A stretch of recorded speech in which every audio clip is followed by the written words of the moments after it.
వినపడే విధంగా మనందరం శంఖాలను ఇద్దాం. బలో భారత్ మాతాకి, రెండు చేతుల పైకెత్తి గట్టిగా బిగించి బలో భారత్ మాతాకి, బలో భారత్ మాతాకి, జై శ్రీరామ్, జై శ్రీరామ్. మిత్రులందరికీ నమస్కారాలు.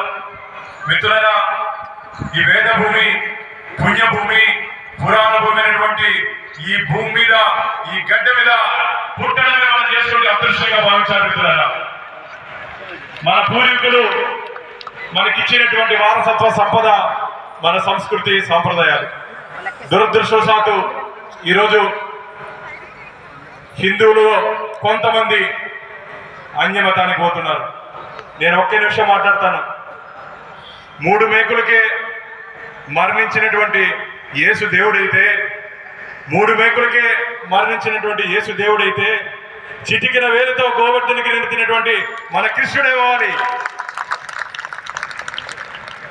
100 యోజనాల దూరాన్ని వాయువేగం కన్నా వేగంగా వెళ్ళినటువంటి మన హనుమంతుడేమవ్వాలి. జై శ్రీరామ్. తండ్రి మాట విని 12 సంవత్సరాల వనవాసానికి వెళ్ళినటువంటి మన రాముడే ఇవ్వాలి. అంతేకాకుండా 16 సంవత్సరాల్లో శత్రువుల గుండెల్లో వణుకు పుట్టించినటువంటి హిందూ సామ్రాట్ ఛత్రపతి శివాజీ ఇవ్వాలి. 40 రోజులు మతం మారమన్నా, 40 రోజులు మతం మారమన్నా నేను హిందూగా పుట్టినందుకు హిందూగానే మరణిస్తానని చెప్పినటువంటి మన సంభాజీ మహారాజ్ అవ్వాలి.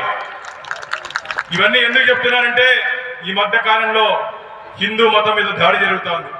కానీ ఈ హిందూ సమయం నుంచి నేను అందరికి హెచ్చరిస్తున్నా, 1000 సంవత్సరాలు పరాయి పరిపాలన ఉన్నప్పటికీ, 700 సంవత్సరాల మొఘల్లో ఆధీనంలో, దాదాపు 300 సంవత్సరాలు బ్రిటిష్ పరిపాలన ఉన్నప్పటికీ ఈ దేశాన్ని, ఈ హిందూ దేశాన్ని, ఈ కాసాయి దేశాన్ని చెక్కు చెదరకుండా ఉన్నటువంటి దేశం భారతదేశం. ఇప్పటికి కాదు, ఎప్పటికీ భారతదేశం హిందూగానే ఉంటుంది, హిందూ దేశంగానే ఉంటుంది. అందుకే నేను ఒకటే చెప్తున్నా, హిందూగా జన్మించాం, హిందూగా చెప్పండి గట్టిగా, హిందూగా జన్మించాం.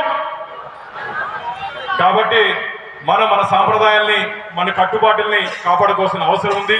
ఈరోజు ప్రపంచం మొత్తం భారతదేశం వైపు చూస్తూ ఉంది, మన కట్టు, మన బొట్టు, మన సాంప్రదాయాలు. కాబట్టి రాబో రోజుల్లో స్వామి వివేకానంద కలగనటువంటి విశ్వ గురువుగా భారతదేశం మారబోతోంది. దానికి అందరూ మీరు సంకల్పం తీసుకోవాలి. మనతో ఉన్నటువంటి బస్తీల్లో నిత్యం నెలకొకసారైనా చిన్న సమావేశాలతో ఇలా మనందరం కలిసి హిందూ ధర్మం కోసం, హిందూ ధర్మ పరిరక్షణ కోసం మీరందరూ కట్టుబడి ఉంటారని చెప్పి ఈ సందర్భంగా తెలియజేస్తూ, ఈ అవకాశం కల్పించినటువంటి పెద్దలందరికీ మరోసారి ధన్యవాదాలు తెలియజేస్తూ సెలవు తీసుకుంటున్నాను. జై హింద్, జై భారత్.